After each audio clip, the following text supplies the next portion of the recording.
Welcome to The Bitter Witness.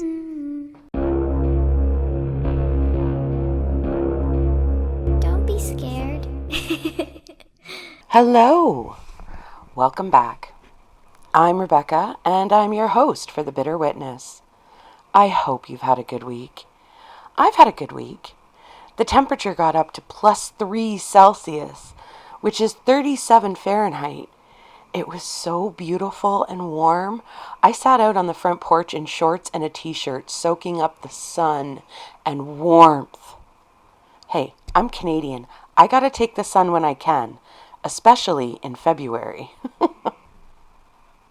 Miley is literally sawing logs right beside my chair today, so you will definitely hear her snoring. She's so loud. Oh my gosh. She's getting louder as she gets older. She's 11. I think we're destined to just always have Miley snoring on the podcast.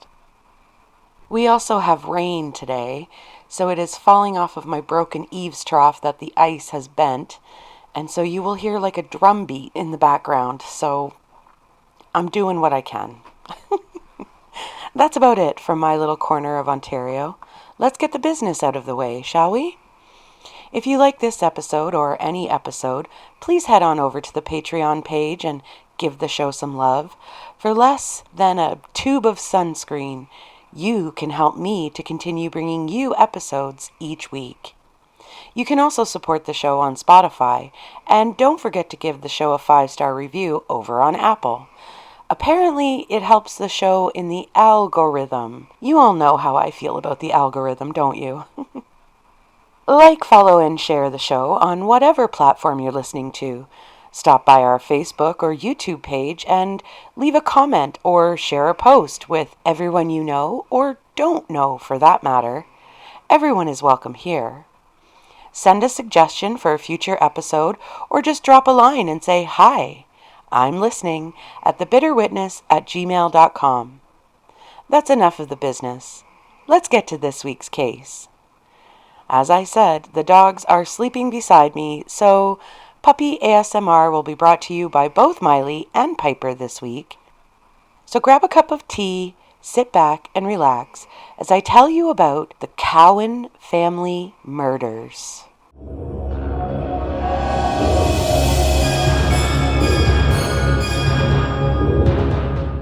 As always, I want to give the victims in the case top billing. So, Richard, Belinda, David, and Melissa, and to all their family and loved ones, I acknowledge you and send my love to you wherever you may be.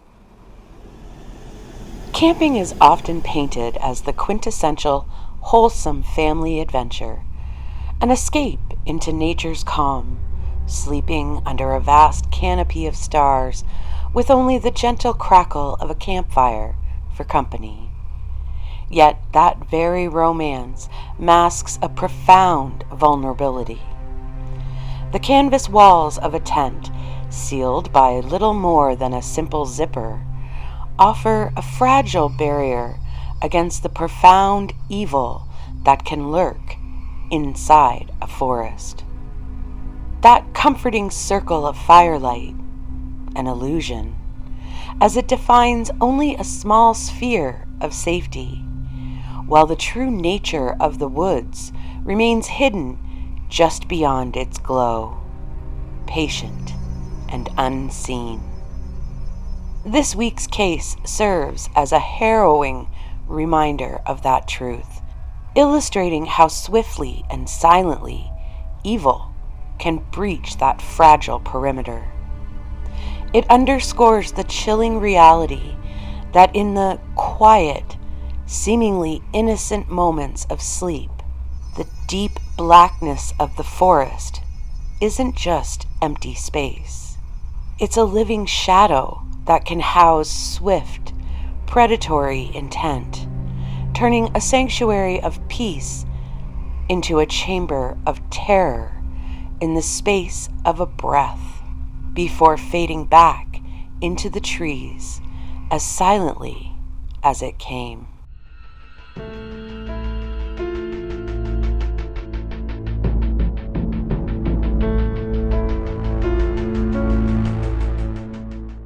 This week, we are headed to Oregon, friends.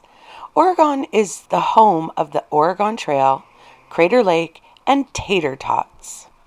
Oregon is found on the west coast of the United States. Specifically, we are headed to White City, which is about 3 hours inland from the Pacific Ocean. White City was originally built as a housing development for World War II veterans, but has since transformed into a hub of industry and innovation. White City offers an array of beautiful trails and fishing, with access to the Pacific Coast Trail, Tuvell State Park, and Denham Wildlife Area. Lone Ranch raises alpacas and offers tours to the public by appointment. Sounds like if you are an outdoorsy type of person, this might be the place for you. Not me. I like indoor plumbing and heating and air conditioning, and you just don't tend to find those on trails or campsites. But I bet it is absolutely gorgeous there. Richard and Belinda Cowden, 28 and 22 respectively, lived in White City, Oregon, and had been married for 2 years. The couple had 2 children. David, 5, was Belinda's son from a previous marriage, and Melissa, their daughter, was just 5 months old. Richard supported his family by working as a logging truck driver. Over the Labor Day weekend in 1974, the young family made last-minute plans to go camping in the rugged mountains of southern Oregon. On August 30th, 1974, the family of 4, along with their basset hound named Droopy, would arrive at a campground near Carberry Creek, which was near the town of Copper. They would park their 1956 Ford pickup truck on Carberry Creek Road just up from their campsite. Now, the issue with the facts of this case is time. So much time has passed since all this happened that some of the facts, I think, have gotten obscured by different accountings. And because it is still unsolved 52 years later, the detectives are gone or retired, and memories falter. However, there are some facts that we can look at, and there is a suspect, but only a suspect based on circumstantial evidence. On September 1st, Richard and David hiked to the Copper General Store at approximately 9 a.m. to buy some milk. I've seen it reported that they walked and that they took the pickup truck to the store. Either way, the father and son went to the general store to buy some milk. Richard, Belinda, and the kids were supposed to be having dinner with Belinda's mom, Ruth Grayson Smith, that night at Ruth's home, which was about a mile from their campsite. Richard and David at the general store at 9 a.m. on September 1st is the last sighting of anyone from the family. Later that evening, when Richard, Belinda, and the kids didn't show up for dinner, Ruth, Belinda's mom, went out to the campsite. She found the pickup truck parked where Richard had parked it when the family arrived. It was locked. There was no one at the campsite. On the picnic table was the carton of milk that Richard and David had bought that morning, the keys to the pickup truck, and an open pack of cigarettes, which were Belinda's brand. Belinda's purse was on the table. Richard's watch and wallet with $23 inside were on the ground. A plastic dishpan with water inside was also sitting on the ground, and the camp stove was set up with the diaper bag beside it. Fishing poles were leaned against a tree. Ruth called out for her daughter, but her voice only echoed back to her. She walked down to the shallow creek and scanned up and down both sides, but there was no one along the river. Ruth went back to the picnic table, thinking that maybe the family had gone on a walk into the woods and would be back shortly. But her gut was telling her things were wrong. She went up to the pickup truck and looked inside. all of the family's clothing was inside the truck, minus the bathing suits. Richard and Belinda had grown up in this area and had spent hundreds of nights camping in the woods. Ruth felt that if they had gone on a hike, they would have dressed appropriately. In other words, not wearing only bathing suits. They never would have left Belinda's purse, the truck keys, and Richard's wallet and watch out in plain sight. They would have locked them in the truck and taken the keys with them. As well, if they had some horrible accident where they all drowned in a deep spot in the creek, where was Droopy, their hound dog? Ruth was getting more and more concerned as time passed. Ruth waited about an hour and then left the campsite, went home, and called the Jackson County Sheriff's Office. Officers were dispatched to the campsite, which they found exactly as Ruth had described on her call. The troopers spread out from the site, calling out the names of the family, but nothing. No footprints, no tire tracks, no scuff marks on the ground. It literally seemed as if the entire family of 4, plus their dog Droopy, had simply vanished into thin air. Police felt that it was unlikely that the entire family drowned in the creek. It really wasn't deep enough for that. There were deep spots here and there, but not big enough to take out an entire family and their dog. Officers at first thought perhaps one of the family had been injured and they all might have gone to the nearest hospital.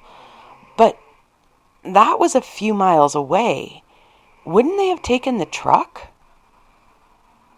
The officers searched the area until dark and then headed back to the station.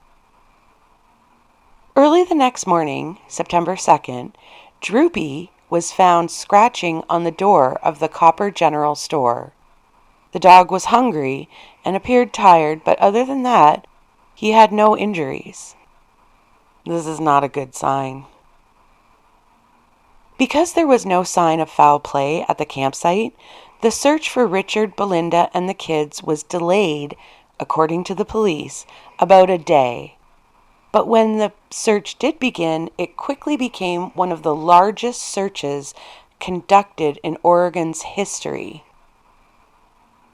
Oregon State Police, Jackson County Sheriff's officers, National Guard, Explorer Scouts, U.S. Forest Service officers, and many, many, many volunteers all took part in the search. Helicopters and planes flew low over the area, taking infrared photos.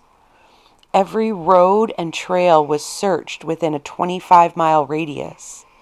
Every mine shaft was searched for miles, as well as all banks of any rivers within miles of the campsite. The rivers were watched as well. If by some slim chance the family did drown, their bodies should surface within a few days. But that never happened. The sheriff's office brought in a forensic team, and the campsite was thoroughly examined for any evidence. A tiny piece of metal, a sliver of ripped clothing, a drop of blood, anything to give them something to work with. But there was nothing, no trace of any of them or what might have happened. Hundreds of tips poured in, sightings of the family all the way in California, but none of them were credible. One tip came in from a pair of hikers who stated that they had seen a basset hound walking through the woods about 6 or 7 miles from the campsite, and that no one was walking with the dog. But Droopy had shown up, and since there was no human seen with the dog in the woods, the tip didn't give the officers anything new, really. A little over a week after it began, the search ended, with law enforcement no closer to finding the family than they were at the beginning of the search. think a week is a little short to be looking for this family, especially in a heavily wooded area. I literally have seen crime scene photos of skeletons and bodies in the woods, and unless you had a magnifying glass, it's really hard to see a body in the woods. There's so much foliage that obscures pieces of it. As the weeks after the disappearance dragged on with nothing being found, law enforcement started looking at Richard and Belinda's past, thinking that perhaps a murder-suicide might be the reasoning behind the disappearances. Insight into the young couple's past brought nothing of any value to the front of the investigation. There were no significant debts. There were no issues with anyone outside or inside the family, for that matter. There were no whispers of scandal or affairs or abuse within the small town of White City. In fact, the talk within the town was of how happy and loving Richard and Belinda were with each other and the kids. Richard's brother, Wes, had surgery for a benign tumor, and he was recovering when his brother and his brother's family went missing. But as soon as he had recovered, he and his father set out searching the woods again after law enforcement had stopped. Richard and Wes's father had been a trapper in the mountains, so he knew the area well, but sadly, after numerous searches, they were unable to find any trace of the family. A $2,000 reward was put together for any information regarding the disappearance of the family, and although there were hundreds of tips that were investigated, nothing led to the whereabouts of the family or what might have happened to them. In October of 1974, hunting season was about to begin, and Richard's sister placed an ad in the local newspaper asking hunters to keep an eye out for anything that might in any way relate to any member of the family. She stated in the ad that even though the family hadn't given up hope of a positive reunion with Richard, Belinda, and the kids, she asked them to please investigate even freshly turned soil while out hunting in the woods. But no tips came in from hunters.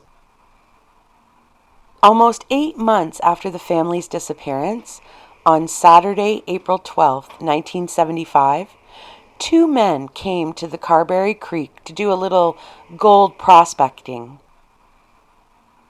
They positioned themselves about 6.5 miles upstream from where Richard and Belinda had set up their campsite.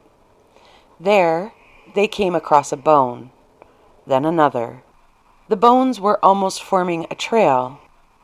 The men looked up, and there they saw the skeleton of a human being tied to a tree in front of them. The men quickly left and notified the sheriff's office.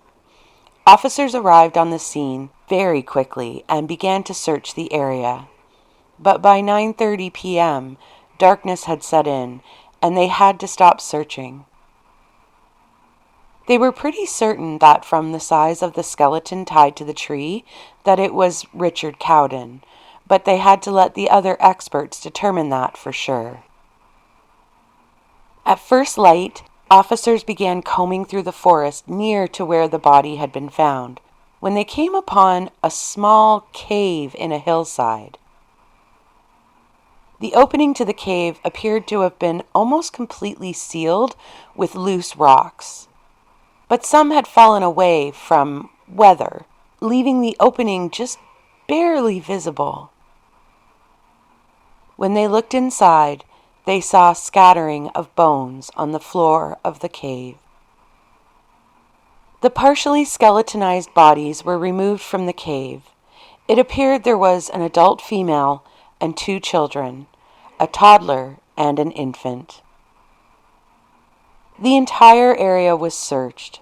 A plastic baby carrier was located a short distance from the cave, along with tatters of clothing.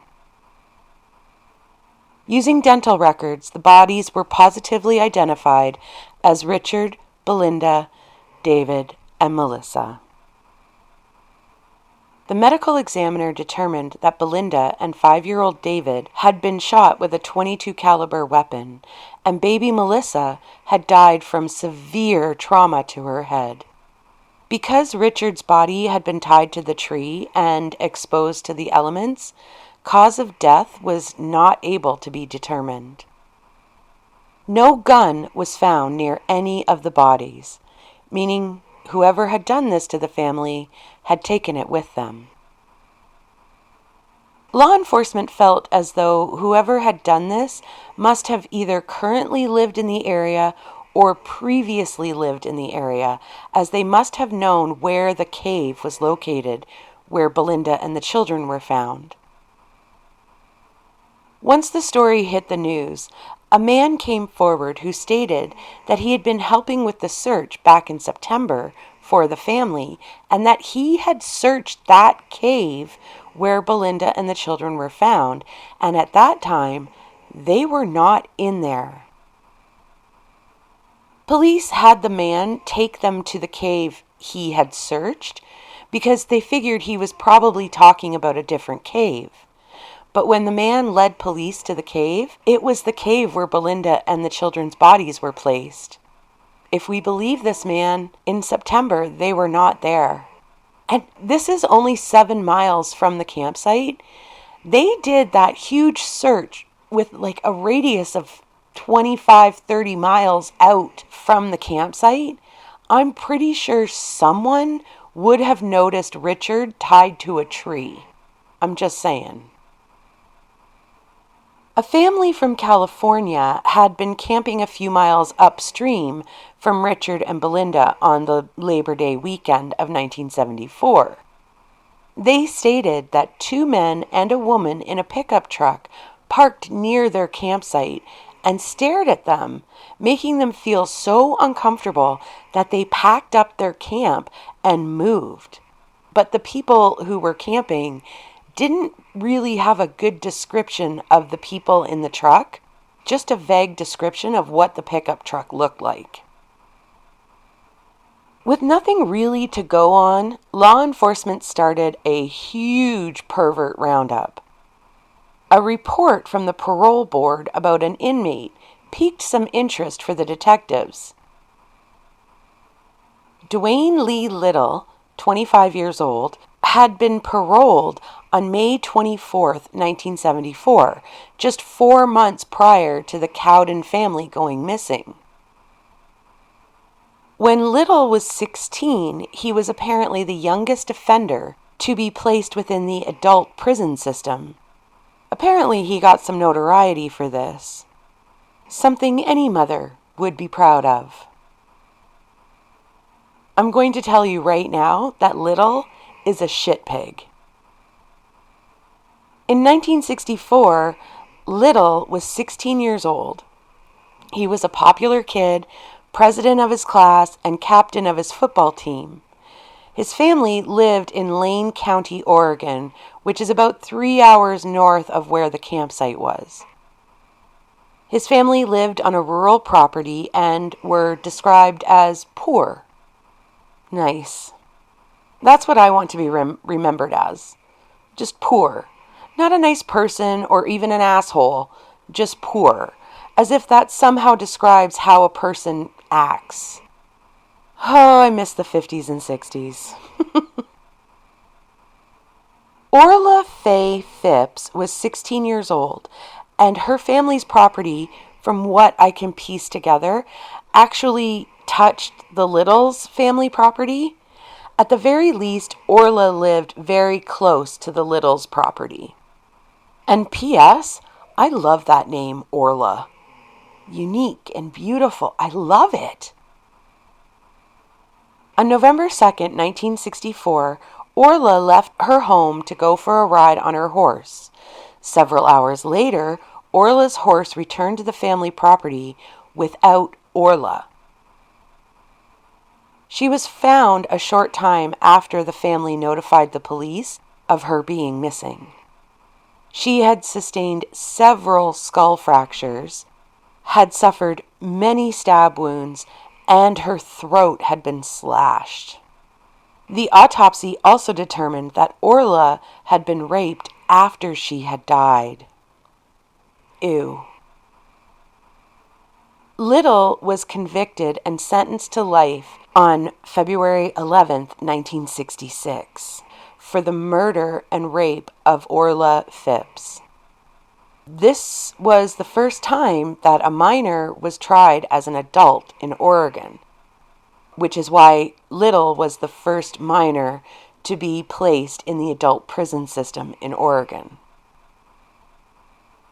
But Little was a model prisoner, most likely because he was inside an adult prison at 16 years old and terrified that all the murderers and criminals were going to beat the absolute living shit out of him if he didn't behave, or worse. But because he was such a model prisoner, after only 8 years, Little was recommended for work release. You smell that? That is some bullshit.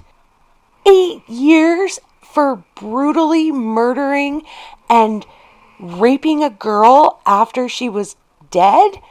And they're going to just let him go on work release? What? I have no words.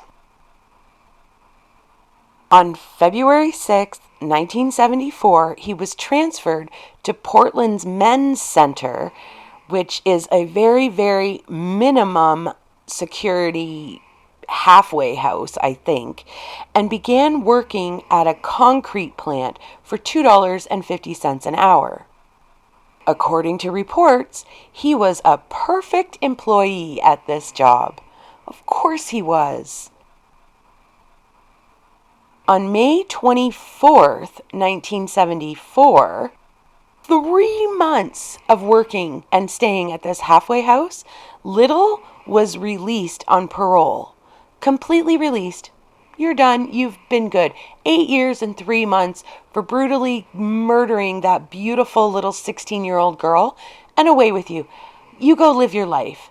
She sure as fuck can't. Assholes.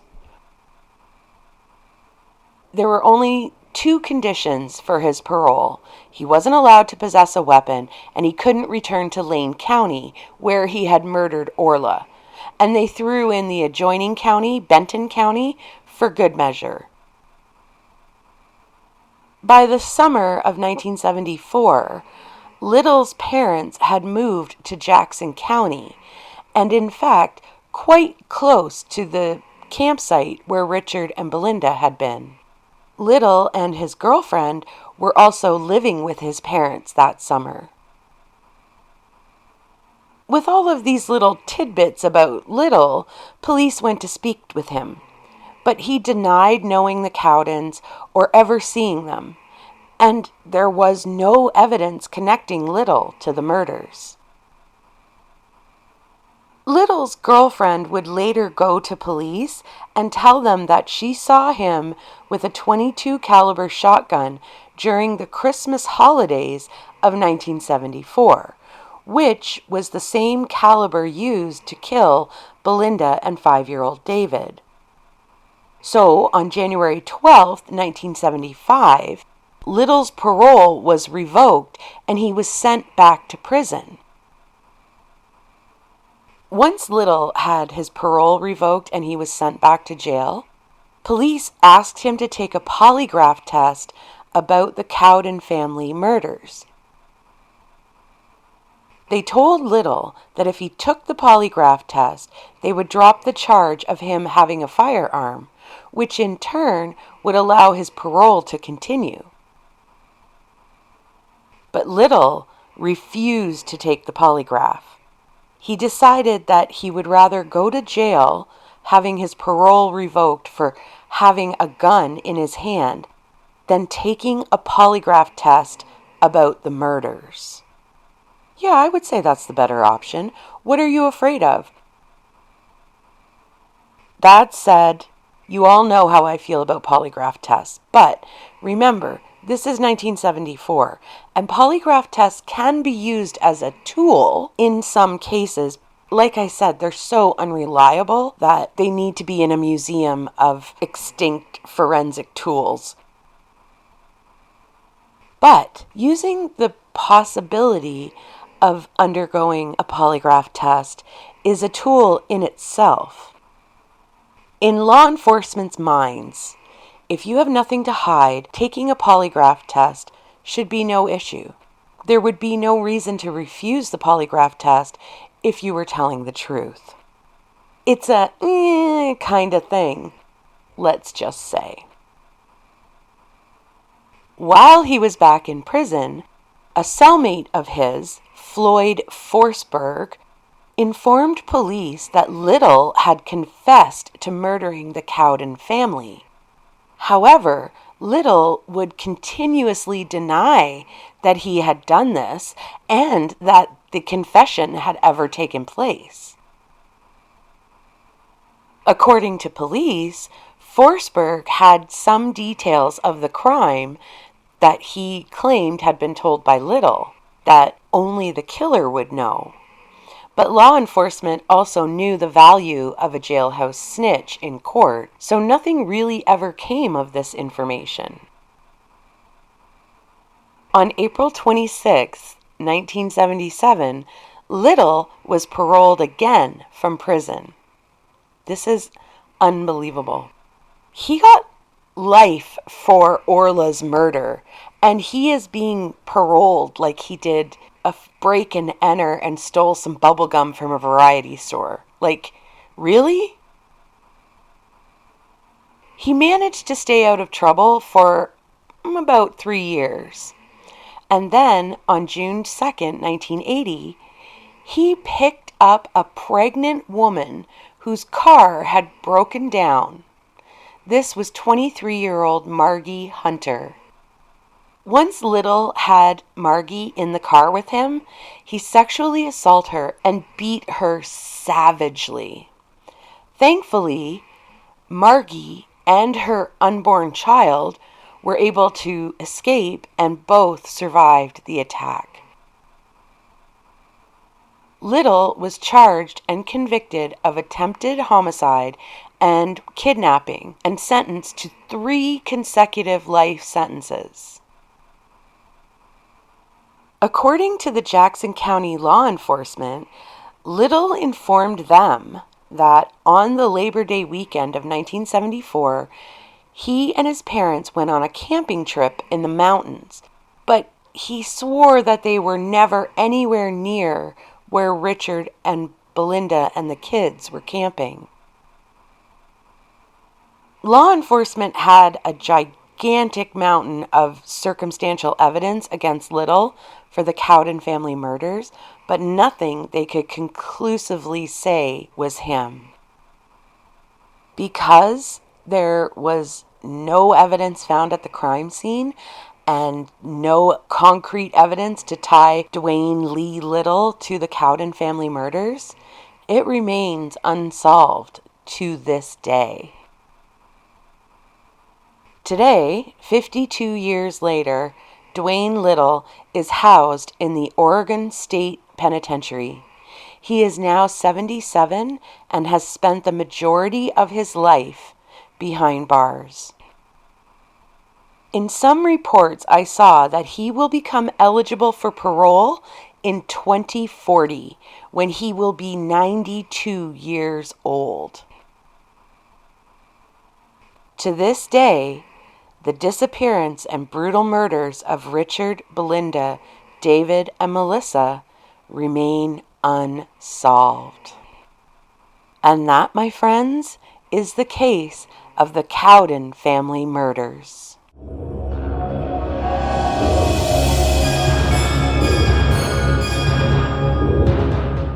My thoughts. I don't know if Little is the one who did this. Yes, he was in the area, but there is literally no concrete evidence that puts him at the scene of the crime. He was only named as a suspect during the pervert roundup because of his past crimes, and both of those crimes he freely admitted to doing. Why wouldn't he admit to murdering the Cowden family? He was already sentenced to life in prison. He had nothing to lose by admitting it. Police believe that Little caught a glimpse of Belinda in her swimsuit and decided to rape and kill her, and because he wanted Belinda, he would have had to deal with the rest of the family. But that doesn't match his M.O. from his other crimes. Both of his other victims were alone, vulnerable, a quote-unquote easy target for him.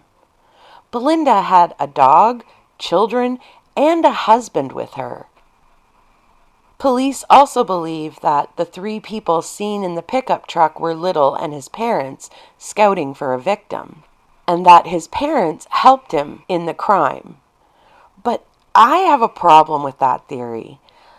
Little had a horrible life growing up with his parents.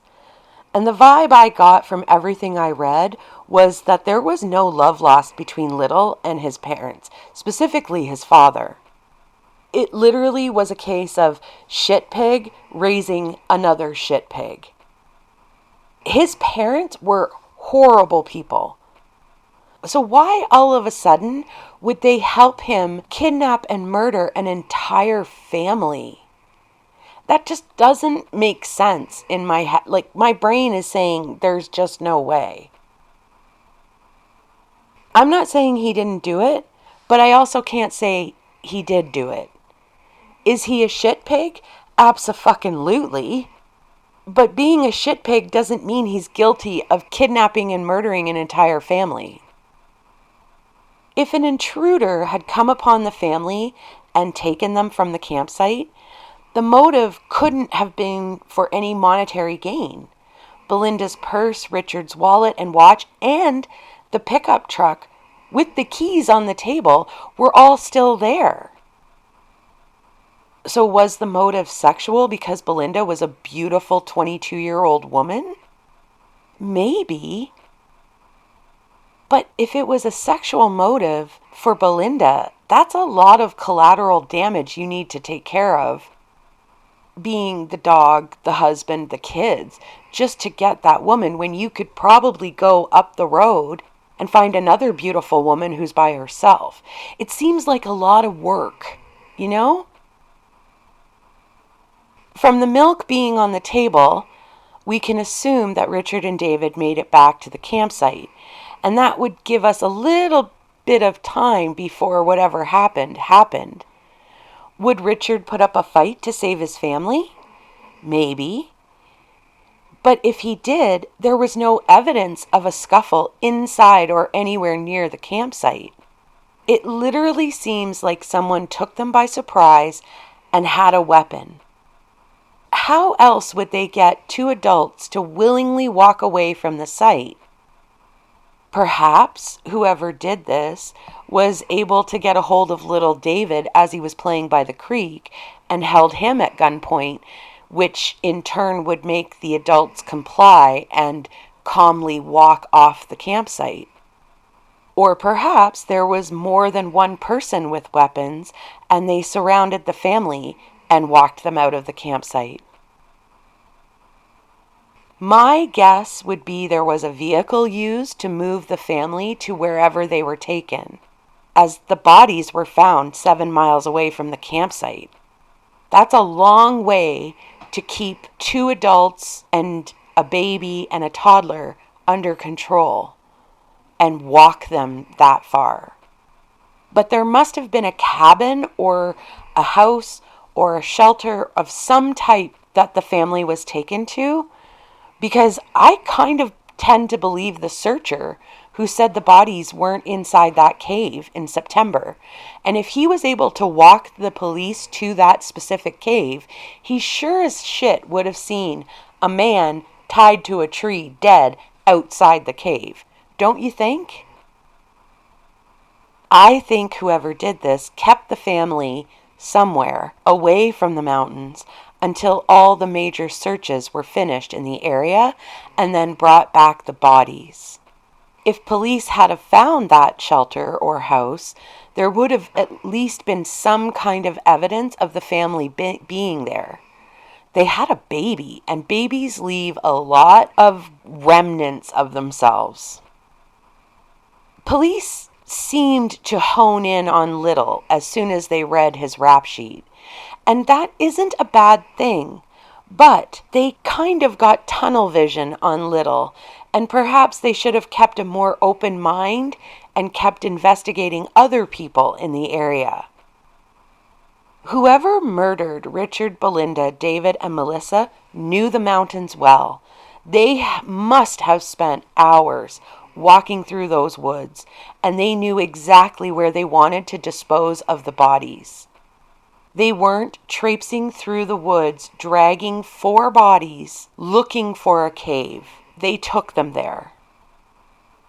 As well, whoever did this crime seems as though they were very careful and calm enough not to leave any trace of themselves or of taking the family from the site. That, to me, is a fairly organized criminal, and one who has done something like this previously.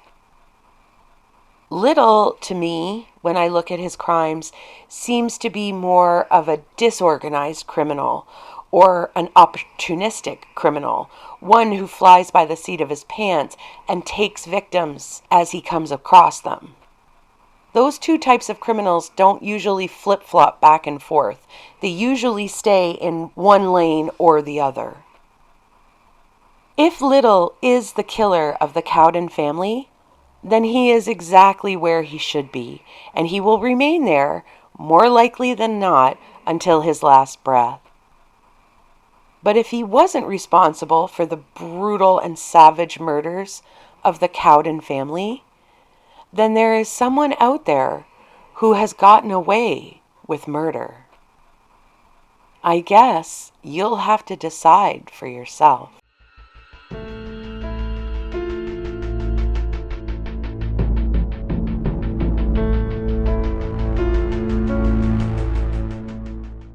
Well, I am never sleeping in a tent again.